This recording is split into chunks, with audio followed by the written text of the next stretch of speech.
civil society network and election integrity, offering participants the privilege for an interface with Ekiti State Resident Electoral Commissioner Bumi Omoseyindemi, Commissioner of Police Ekiti State Command Michael Falade, and the Civil Society Network on Election Integrity. The Resident Electoral Commissioner, while applauding the Civil Society Network and Election Integrity for the initiative, confirmed that over 1 million voters have registered for the election. In his remarks, Commissioner of Police in Ekiti State, Michael Falade, spoke extensively on measures put in place to ensure a hitch and violence-free election, stressing that military bases have been set up at strategic spots across the state to forestall a breach of security and peace before, during, and after next month's election.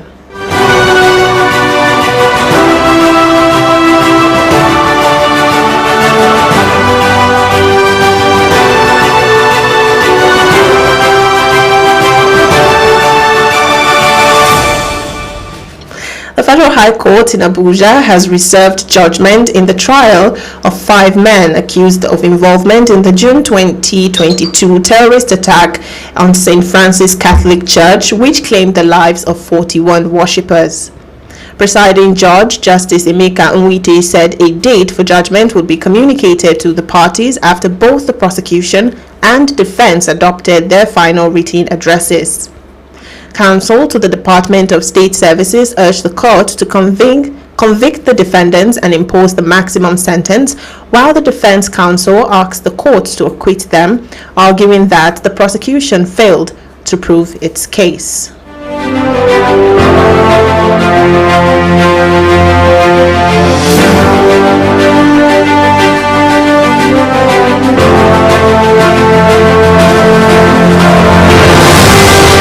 President Bola Tinubu has assured Nigerians that the most difficult phase of the country's economic reforms is over, saying the sacrifices made by citizens over the last 3 years have resulted in a more stable economy and improved investor confidence.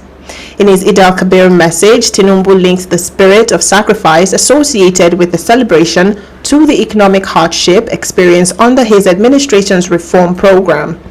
He said the reforms are beginning to deliver results, declaring that the walk through the dark tunnel is over and the light is here. The president also acknowledged the continued threat posed by terrorists and bandits, but expressed confidence that security challenges would be overcome. He urged religious and community leaders to pray for peace, support national leadership, and extend charity to the less privileged during the festive season.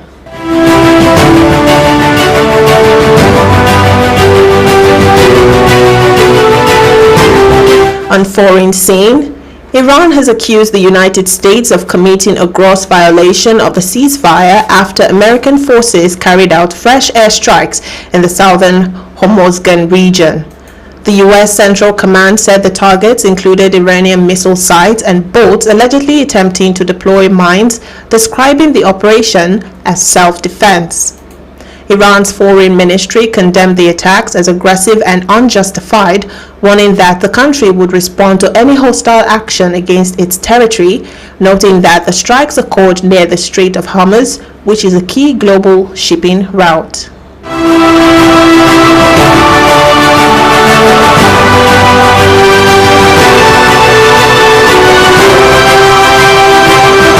On sport, Manchester City has appointed Enzo Maresca as their new head coach on a contract that runs until June 2029. Maresca succeeds Pep Guardiola and is expected to immediately oversee first-team preparations while helping shape the club's transfer plan ahead of the new season. The 45-year-old previously worked under Guardiola as part of Manchester City's coaching staff during the club's treble-winning campaign. That was the Sunset News on Fly 104.9 FM, Erinjinyo Ekiti, as edited and presented by Moronke, Femi Agbaje. If you have any information about events or happenings around your area, you can reach us via our Facebook page at Fly 104.9 FM. or send us an email at fly104.9@gmail.com. 4.9 Fly FM Bunge. Adori Oki o. Fly FM Bunge. Fly FM lágbádé fún 104.9. Fly FM Bunge. Fly FM Bunge. Ìròyìn lóríṣiríṣi. Fly FM Bunge. Fly FM lágbádé fún. Fly FM Bunge. Ìròyìn tó kọ́ni lọ́gbọ́n. Fly FM Bunge. Ètò lóríṣiríṣi. Fly FM Bunge. Fly FM ti dé o. Fly FM Bunge. Fly FM ti dé o. Fly FM Bunge. Fly FM ti dòde. Fly FM lágbádé fún.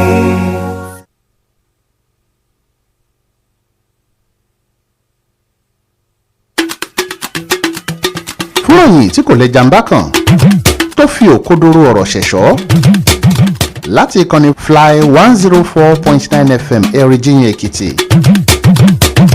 Ẹ tẹ́tí lẹ́kọ̀ọ́ àkókò ìròyìn tó.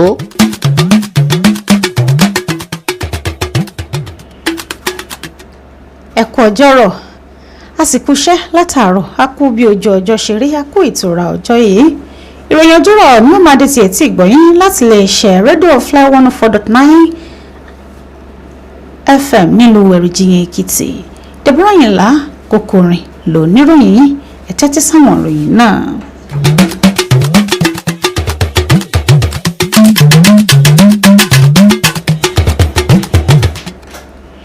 Ìpàdé inú gbọ̀ngàn ìlú eléyìí tó wáyé ní ìgbáradì fún tètò ìdìbò yan gómìnà tí ó wáyé lógúnjọ́ oṣù kẹfà nípínlẹ̀ Èkìtì ló wáyé nílùú Àdó Èkìtì. Ẹgbẹ́ kan torúkọ rẹ̀ ń jẹ́ ẹgbẹ́ àwọn ọmọ bíbí ìpínlẹ̀ Èkìtì eléyìí tí àwọn tó wà nígbànú ètò ìdìbò tó ní àti gbọ́ nínú láwùjọ ṣàgbékalẹ̀ rẹ̀ ń lọ fún àwọn olùkópa láǹfààní láti fojú rinjú pẹ̀lú kọmíṣánná àjọ elétò ìdìbò ìpínlẹ̀ Èkìtì Bùnmi Ọmọṣẹ́bí, kọmíṣánná ọlọ́pàá ìpínlẹ̀ yìí Michael Falade àtẹgbẹ́ tó ṣàgbékalẹ̀ ìpàdé ọ̀hún. Kọmíṣánná àjọ elétò ìdìbò fúnpínlẹ̀ yìí lásìkò tó ń gbóríyìn fún ẹgbẹ́ ọ̀hún sọ pé ó lé ní mílíọ̀nù kan àwọn èèyàn ló ti forúkọ sílẹ̀ fètò ìdìbò tó ń bọ̀ lọ́nà ọ̀hún. Nínú ọ̀rọ̀ rẹ̀, kọmíṣánná ọlọ́pàá ìpínlẹ̀ Èkìtì Michael Falade sọ̀rọ̀ lẹ́kùnrẹ́rẹ́ lórí ọ̀nà láti ṣàgbékalẹ̀ ètò ìdìbò tí ò lẹ́jà ń bá kànú.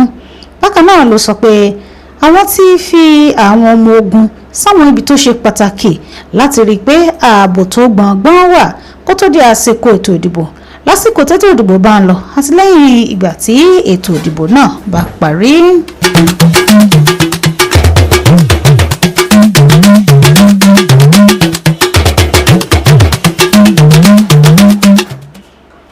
Ilé-ẹjọ́ gíga tó wà ní ìlú Àbújá ti fi ìdájọ́ lórí ìgbẹ́jọ́ àwọn márùn-ún tí wọ́n fẹ̀sùn kàn pé ó lọ́wọ́ nínú ìṣàkọlù tó ṣẹlẹ̀ lóṣù kẹfà ọdún 2022 nínú ìjọ àgùdà St. Francis pamọ́, ìṣàkọlù tó gbẹ̀mí àwọn olùjọ́sìn 41. Adájọ́ ilé-ẹjọ́ ọ̀hún Justice Emeka Nwite sọ pé wọ́n ó fi ọjọ́ ìṣèdájọ́ tó àwọn olùpẹ̀jọ́ àtàwọn olùjẹ́jọ́ létí lẹ́yìn ìgbà tí wọ́n ti gba ìgbẹ́jọ́ wọn eléyìí tó kẹ́yìn tí wọ́n kọ kalẹ̀. Agbẹjọ́rò lẹ́ka iṣẹ́ ààbò rọ ilé-ẹjọ́ láti dá àwọn olùgbẹ́jọ́ náà lẹ́bi kó sì ṣèdájọ́ àkókò tó gùn dáadáa fún wọn. Nígbà tí agbẹjọ́rò fáwọn olùjẹ́jọ́ sọ pé kí wọ́n tú wọn lẹ̀ kí wọ́n mọ̀ lọlé wọn láyọ̀ àti àlàáfíà, ó ń jiyàn rẹ̀ pé ìgbẹ́jọ́ ọ̀hún kùnà láti fẹsẹ̀ ìdájọ́ rẹ̀ múlẹ̀.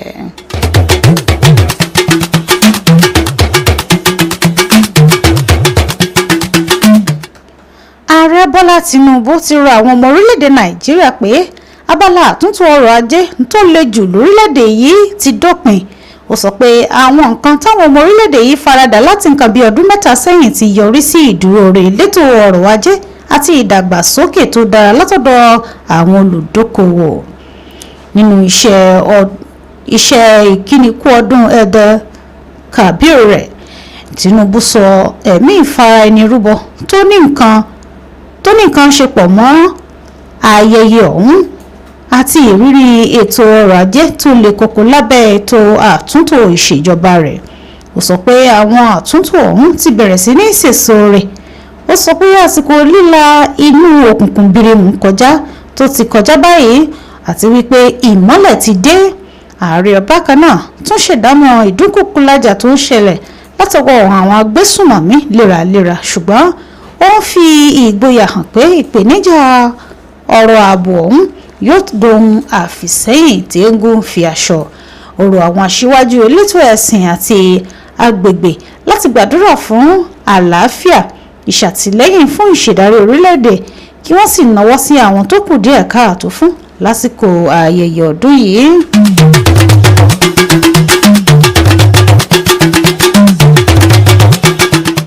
ìròyìn láti orílẹ̀-èdè ilẹ̀ òkèèrè. orílẹ̀-èdè Iran ti fẹ̀sùn kàn orílẹ̀-èdè Amẹ́ríkà fún ṣíṣe òfin ìdádúró ogun tó lágbára ṣíṣàsófin ìdádúró ogun tó lágbára lẹ́yìn ìgbà táwọn ọmọ ogun orílẹ̀-èdè Amẹ́ríkà ṣàkọlù yàjóyàjó lẹ́kùn gúúsù Mosgan. iléeṣẹ́ ológun orílẹ̀-èdè Amẹ́ríkà sọ pé àwọn ibi tí wọ́n dojúkọ ní agbègbè tí Iran kó àkàrà ìjàgbọ̀n pamọ́ sí àtàwọn ọkọ̀ ojú omi tí wọ́n sọ pé ó lọ já àwọn kùsà tí wọ́n ṣẹ̀ wà kalẹ̀. ó ń júwe ìṣẹ̀lẹ̀ ọ̀hún gẹ́gẹ́ bí ìdáàbòbò ara ẹni. iléeṣẹ́ ilẹ̀ òkèèrè lórílẹ̀‐èdè Iran bẹnu àtẹ́ lu àkọlù náà gẹ́gẹ́ bí eléyìí tó le gan-an ni tí kò sì lẹ́tọ̀ọ́. ó ṣèkìlọ̀ pé orílẹ̀‐èdè náà yóò dá ìgbésẹ̀ ìkanrakaka tí wọ́n bá tún gbé lòdì sí agbègbè ọ̀hún padà. ó tọ́ka sí pé ìṣàkọlù náà wáyé nítòsí ojúnà Hormuz, ibi tó jẹ́ ọ̀nà kan gbòógì fún kíkó nǹkan wọlé tàbí jáde lágbàáyé.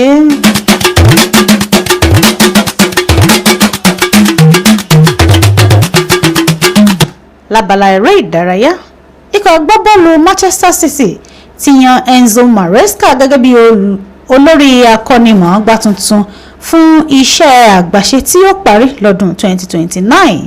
Maresca ló gbapò lọ́wọ́ Pep Guardiola tí wọ́n sì ń retí pé kó ṣe kò kárí ikọ̀ náà fúngbà àkọ́kọ́ níbi ìgbáradì tí yóò sì tún máa ṣèrànwọ́ láti ṣètò ìpinnu ìṣípòpadà kó tó di àsìkò tuntun tó ń bọ̀ lọ́nà. ẹni ọdún márùndínláàádọ́ta ọ̀hún ṣiṣẹ́ tẹ́lẹ̀ rí lábẹ́ Guardiola gẹ́gẹ́ bí ọ̀kan lára àwọn òṣìṣẹ́ akọ́nimọ̀ọ́gbá lásìkò ìpolongo tí ikọ̀ náà ṣe àṣeyọrí kan nínú èyí tí ó ti gba àmì ẹ̀yẹ 3. kátìmọ̀ dáńdó nínú ròyìn ọjọ́rọ̀ fún ti ìrọ̀lẹ́ òní. láti lè máa gọ́ wa síwájú ẹ lè darapọ̀ mọ́ a lójú ìkànnì àwọn òpó ìkànnì káyélujára TikTok, Twitter. bákan náà ni a wà lójú ìkànnì káyélujára YouTube àti ojú òpó ìbádọ́rẹ̀ẹ́ Facebook fún àtẹ̀jíṣẹ́ fún àríwísí tẹ́ bá lóhun kan tàbí òmíràn tẹ́ ẹ fẹ́ fi tó wa létí lóhun tàbí lọ́rọ̀ tó ń lọ láyìíká yín ẹ fi wọ́n ṣọwọ́ sí ojú òpó fly104.9@gmail.com. ìròyìn ọ̀hún kò jù báyìí lọ. Moronke Femi Agbaje ló ṣe àkójọpọ̀ rẹ̀. èmi Deborah Ayinla àkókò orin dòtò tó sì mú wá sí etí ìgbọ́yín. ẹ ṣeun ẹ kú etí ìgbọ́.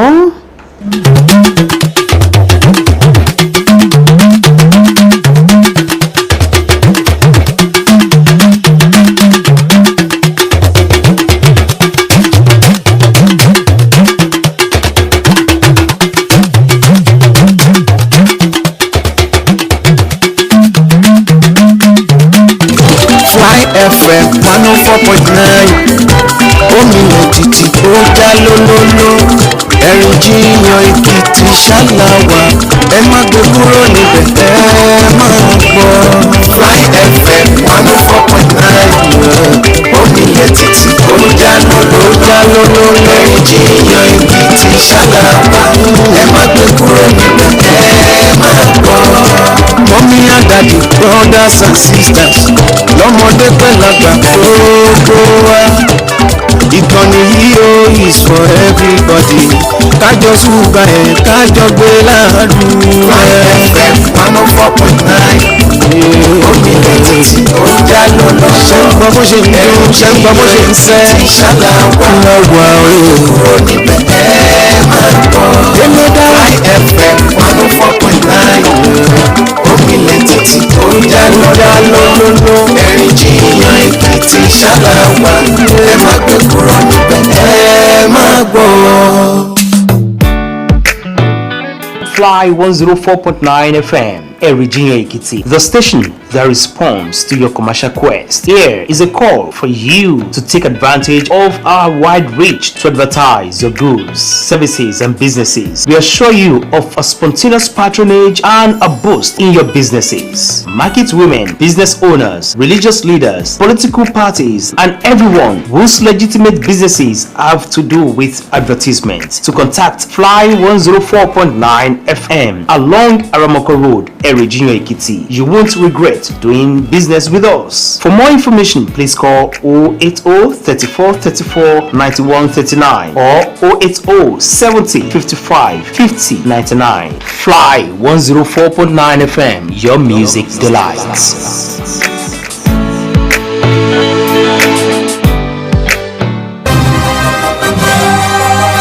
ǹlẹ́ o gbogbo ẹ̀yin èèyàn iléeṣẹ́ rédíò Fly 104.9 FM nílùú Ẹ̀rìjìyàn Èkìtì ló ń kí yín ó ní ìṣe yín pẹ̀lẹ́ iléeṣẹ́ rédíò tí ń dá yín lóhùn gbogbo àwọn ìbéèrè yín lórí gbogbo àwọn ìbéèrè tẹ́ní nípa káràkátà àti okòwò yín à ń lo àkókò yìí láti sọ fún yín láti lo àǹfààní èyí tí iléeṣẹ́ wa ní láti mú gbogbo ìpolongo ọjà iṣẹ́ gbogbo tẹ́ ń ṣe tó fi mọ́ okòwò yín wá kájé bugba yín jẹ́ rẹpẹtẹ pẹ̀lú èrè gọbọi gbogbo káràkátà oníléeṣẹ́ ńláńlá àti kéékèèké ẹ̀yin olórí ẹlẹ́sìn gbogbo kódà kó yọ gbogbo àwọn olóṣèlú àti gbogbo àwọn tíṣẹ́ yín ní ṣe pẹ̀lú ìpolongo ọjà sílẹ̀ ńṣe ni kẹ́ẹ̀kan sí iléeṣẹ́ rédíò wa nítorí agúnmu kan ò sí fún àtàjèrè ọjà lẹ́yìn ìpolongo ẹ máa rọ́pọ̀ ní kẹ̀tíkẹ̀tí sí Fly 104.9 FM nílùú Ẹ̀rìjìyàn Èkìtì ń bí ẹ tọ́ wa wò ẹ bá wa dòwò pọ̀ lẹ́nìí kẹ́rì pé rere nílé iṣẹ́ wa òpópónà Aramọ́kọ Èkìtì nílùú Ẹ̀rìjìyàn Èkìtì la fi kalẹ̀ sí láti bá wa sọ̀rọ̀ síwájú sí i ẹ kàn sí wa lórí àwọn nọ́mbà ẹ̀rọ ìbáraẹnisọ̀rọ̀ wọ̀nyí 080 34 34 91 39 tàbí